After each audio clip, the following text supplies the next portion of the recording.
16 साल के American magician Liam एबनर ने फूलर शो पर एक कमाल का मैजिक परफॉर्म किया। एक कार्ड डेक और कंधे पर लटके एक बड़े से ट्यूबा से जैसा परफॉर्मेंस इन्होंने किया उसने सबको हैरान कर दिया। इस वीडियो में हम लियम एबनर का पूरा एक्ट स्टेप बाय स्टेप देखेंगे और फिर रिवील करेंगे हर एक ट्रिक के पीछे का सीक्रेट। आपको हमारे साथ मैजिक के सीक्रेट जानने में मजा आता है तो वीडियो को लाइक करके हमें सपोर्ट जरूर करना। इस मैजिक एक्ट के लिए लियम एक बड़ा सा ट्यूबा लेकर स्टेज पर आते हैं। लियम शो की होस्ट ब्रुक को भी स्टेज पर मदद के लिए बुलाते हैं।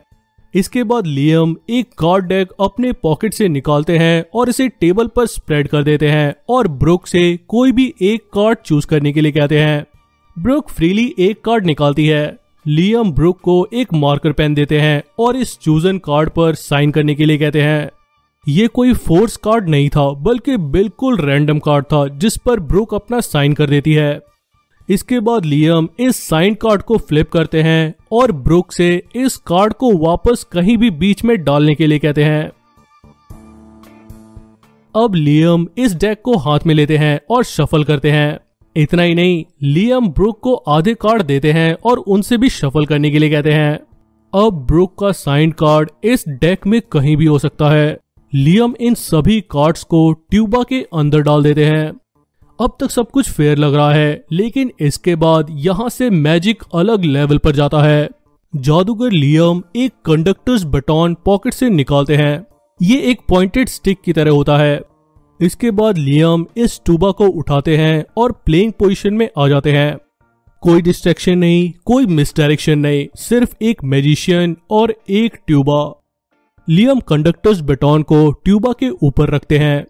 अब लियम ट्यूबा के माउथ पीस को मुंह के पास ले जाते हैं और एक जोर से ब्लो करते हैं और अगले ही सेकेंड कार्ड्स ट्यूबा के अंदर से हवा में उड़ने लगते हैं। लेकिन सब तब हैरान रह जाते हैं जब लियम के बटन में एक कार्ड फंसा होता है और जब जादूगर इस कार्ड को सबको शो करता है तो ऑडियंस और भी ज्यादा हैरान रह जाती है, क्योंकि ये वही कार्ड होता है जो ब्रुक ने चूज किया था, वही कार्ड जो साइन किया गया था।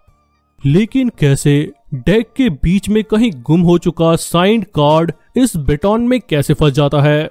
अब हम इन सभी सवालों के जवाब जानेंगे। उससे पहले अगर आपको हमारी वीडियोस अच्छी लगती है तो हमें सपोर्ट जरूर करना। वीडियो को ज्यादा से ज्यादा लाइक और शेयर करना और ऐसे कमाल के मैजिक रिवील्स देखने के लिए चैनल को सब्सक्राइब कर लेना। चलिए अब जानते हैं इस मैजिक के पीछे का सीक्रेट। इस एक्ट के लिए सबसे पहले लियम ब्रुक को एक कार्ड चूज करने के लिए कहते हैं।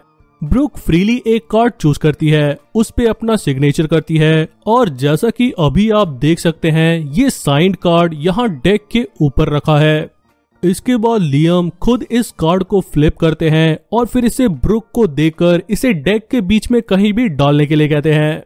असल में यहाँ जो कार्ड ब्रुक ने डेक के बीच में डाला है वो उनका साइंड कार्ड है ही नहीं।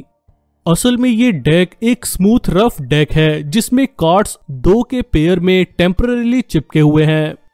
ऐसे डेक को नॉर्मली स्प्रेड करने पर कार्ड्स पेयर में ही रहते हैं, जिन्हें मैजिशियन थोड़ा फोर्स अप्लाई करके कभी भी अलग कर सकता है।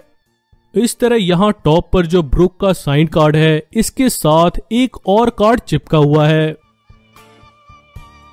लियम इस कार्ड पेयर को फ्लिप करते हैं और साइंड कार्ड के पीछे चिपके इस कार्ड को अलग करके ब्रुक को दे देते हैं। इस तरह ये साइंड कार्ड यहीं टॉप पर रह जाता है और सबको ऐसा लगता है जैसे ब्रुक ने साइंड कार्ड को बीच में डाल दिया है।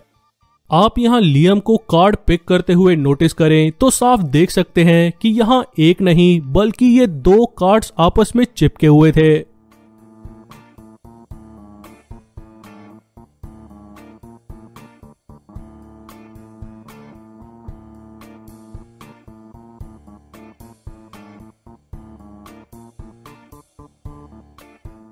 इस तरह अब जो डेक लियम के हाथ में है इसके टॉप पर ब्रुक का साइंड कार्ड है।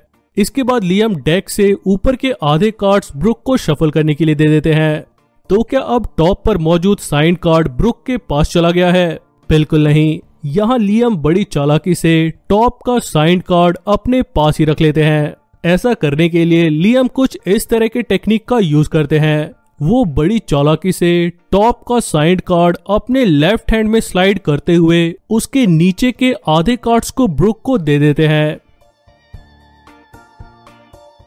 अगर आप यहाँ स्लो मोशन में ध्यान से देखें तो लियम को टॉप का साइंड कार्ड अपने लेफ्ट हैंड में ट्रांसफर करते हुए नोटिस कर सकते हैं।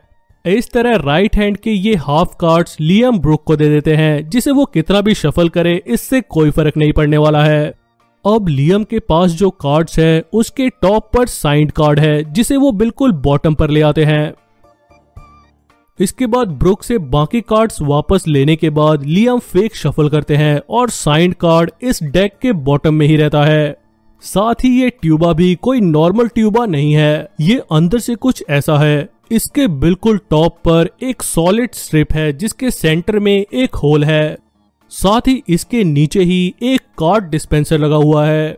अब जैसा कि आपको पता है लियम के हाथ में जो डेक है इसके बॉटम में ब्रुक का साइंड कार्ड है। अगर आप इसके बाद लियम को कार्ड्स को ट्यूबा में डालते हुए नोटिस करें तो वो एक बार कार्ड्स को अंदर डालते हैं, लेकिन फिर कुछ समझाने के लिए कार्ड्स को वापस निकालते हैं और फिर थोड़ा थोड़ा करके कार्ड्स को ट्यूबा में डालते हैं। असल में ये लियम की कोई गलती नहीं थी, बल्कि सब प्लान्ड था।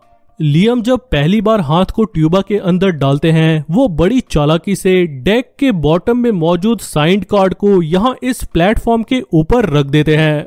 इसके बाद वो बाकी बचे कार्ड्स को थोड़ा थोड़ा करके यहाँ नीचे लगे कार्ड डिस्पेंसर में डाल देते हैं। अब आती है ट्यूबा को ब्लो करने की बारी। उससे पहले लियम एक कंडक्टर बटन लेते हैं और इसे ट्यूबा के ऊपर पकड़कर रखते हैं। अब जैसा कि आपको पता है साइंड कार्ड यहाँ ऊपर प्लेटफॉर्म पर रखा हुआ है।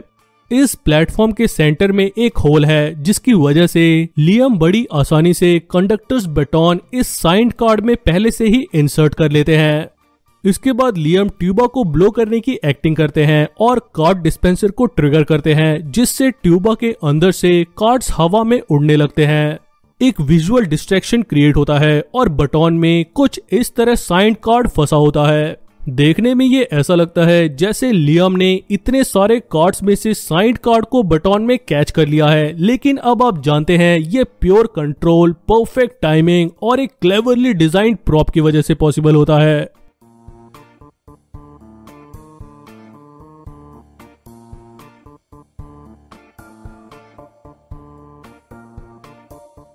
हम आपके लिए ऐसे कमाल के मैजिक रिवील्स लाने के लिए काफी मेहनत करते हैं, तो वीडियो को लाइक जरूर कर दें और अगर आप इस चैनल पर नए हैं तो चैनल को सब्सक्राइब कर उस बेल आइकन को भी प्रेस कर दें ताकि आने वाली सभी वीडियोस की नोटिफिकेशंस आपको मिलते रहे।